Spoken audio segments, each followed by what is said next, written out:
मेरा नमस्कार। मैं से लगभग इंटायर पूरा जम्मू कश्मीर ड्यूटी जो है उनके सरपंच को कुछ प्रमुख बुलाकर कुछ इशू जिनके यहाँ पे उभरे हुए हैं उस पर जिनकी बातचीत करना चाहता हूँ। जैसा कि हम सब जानते हैं कि केंद्र सरकार की ओर से गत पिछले वर्ष 80,000 करोड़ रुपए का पैकेज जम्मू कश्मीर के विकास के लिए, जम्मू कश्मीर की जनता के लिए और हर प्रकार की समस्याओं का निदान करने के लिए आदरणीय नरेंद्र भाई मोदी जी के नेतृत्व में दिया गया। इस वर्ष भी 1,08,000 करोड़ रुपए का पैकेज जम्मू की भलाई के लिए दिया गया है। लेकिन दुर्भाग्य से मैं कह सकता हूं कि जिस प्रकार जम्मू में सेक्रेटेरिएट में, सचिवालय में हमारे ब्यूरोक्रेट्स बैठे हुए हैं, जिस प्रकार उन्हें कार्य करना चाहिए, अगर केंद्र सरकार पूरी तरह जम्मू के लिए खजाने खोल कर रखी हुई है तो उन सब विषयों को पूरा करने का प्रयास करें। इशू एक नहीं अनेक हैं, उनको सॉर्ट आउट करना, उनका सलूशन ढूंढना ये इनका ड्यूटी बनता है, इनका कर्तव्य बनता है। किंतु हम सब जम्मू कश्मीर ड्यूटी वालों का दुर्भाग्य बन रहा है कि जितने भी ब्यूरोक्रेट्स बाहर से आए हुए हैं जम्मू कश्मीर से, ना तो इन्हें जम्मू कश्मीर की परिस्थिति पता है, जम्मू कश्मीर के लोकेशन का पता है, ना जम्मू कश्मीर की जनता के बारे में इन्हें कोई यानी कि हमदर्दी है। इसलिए कोई भी इशू को यानी कि ठीक सॉर्ट आउट करना, सलूशन ढूंढना, समाधान करना ये हम सब के लिए दुर्भाग्य है। और 4-5 जन के ब्यूरोक्रेट्स तो ऐसे हैं जिन्होंने ठान कर रखा हुआ है कि केंद्र सरकार की जितनी भी यानी कि उपलब्धियां होंगी, केंद्र सरकार जो भी करना चाहता है उसे कैसे फेल किया जाए। वो केंद्र सरकार के हमेशा अगेंस्ट रहे हैं।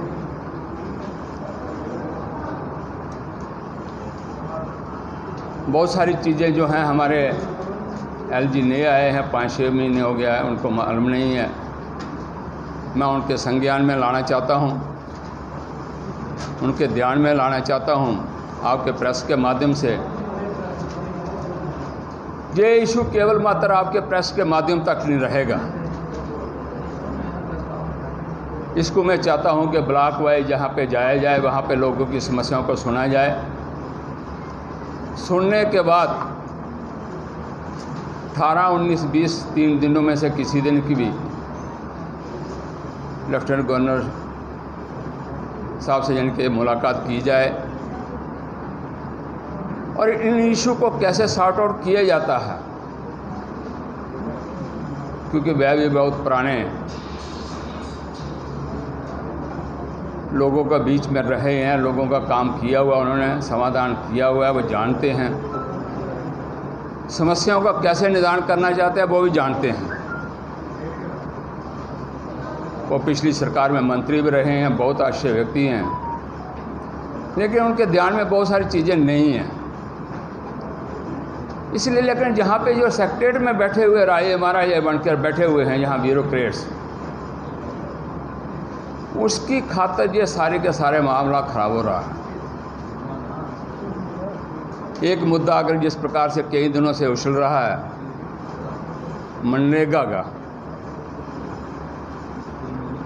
पिछले 14 से लेकर और 21 तक लगभग 1,000 से ऊपर 1,000 करोड़ से ऊपर जिनके पैसा उनका बनता है।